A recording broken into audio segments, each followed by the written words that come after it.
জাতীয় মানবাধিকার কমিশনের নামে বিরোধী দল ও মতকে দমন কমিশন হিসেবে সেটি ব্যবহার করা হয়েছে। 4 মিনিটের মধ্যে বক্তব্য শেষ করবেন।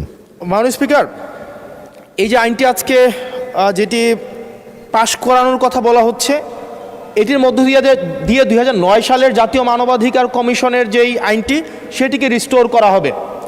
জাতীয় মানবাধিকার কমিশনের যে 2009 সালের যে আইনটি আছে, সে আইনের যেই প্রয়োগ দীর্ঘ 17 বছর ধরে হয়েছে সেটি আমরা দেখেছি।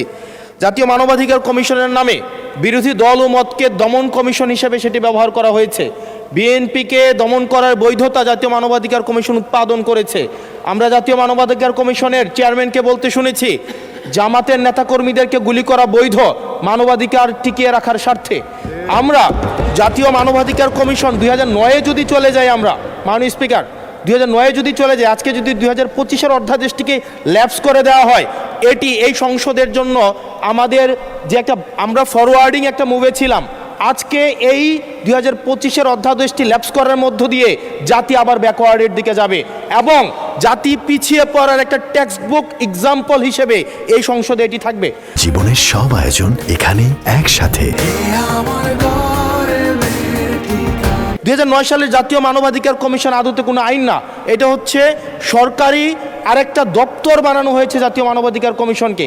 সেখানে স্পিকারের নেতৃত্বে যেই সিলেকশন কমিটি করা হয়েছে, সেখানে স্বরাষ্ট্রমন্ত্রী থাকে, সেখানে আইনমন্ত্রী থাকে, সরকার দলীয় একজন এমপি থাকে এবং সেখানে মন্ত্রণালয়ের একজন সচিব থাকেন। অর্থাৎ একটা 6 সদস্য বিশিষ্ট একটা সিলেকশন বোর্ডের সেখানে 5 জনই হচ্ছে সরকার দলের। এখন একটা সরকার দলের একটা জাতীয় মানবাধিকার কমিশন, এটা হচ্ছে আমাদের আজকে আমাদের এলজিআরডি মন্ত্রী নেই, উনিই বলেছিলেন জাতীয় মানবাধিকার কমিশন হচ্ছে একটা মূলত বিরোধী দল কমিশন হিসেবে ফাংশন করে। এখন বিরোধী দল দমন কমিশন হিসেবে মাননীয় স্পিকার ফাংশন করে। মাননীয় স্পিকার, জাতীয় মানবাধিকার কমিশন যখন এটা বিরোধী দল মত দমন কমিশন হিসেবে ফাংশন করে, আদতে এই কমিশনটা কিন্তু আমরা যদি দেখি, মানবাধিকার যেখানে যেখানে ক্ষুণ্ণ হয়েছে এগুলো কিন্তু সরকারি সংশ্লিষ্ট সংস্থা করেছে। সেখানে বিডিআর, র্যাব, তারপর হচ্ছে আপনার বিভিন্ন বাহিনীদের সেখানে কিন্তু সরাসরি সংযুক্ত আমরা দেখেছি, তারা মানবাধিকারকে ক্ষুণ্ণ করেছে।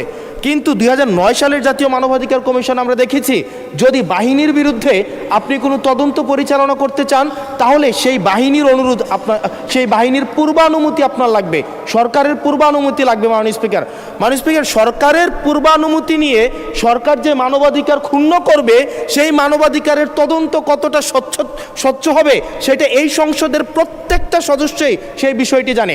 আজকে সরকার দলের একজন মাননীয় সংসদ সদস্যের আজকে এই বিলের যে ল্যাপস করে দেওয়া হবে।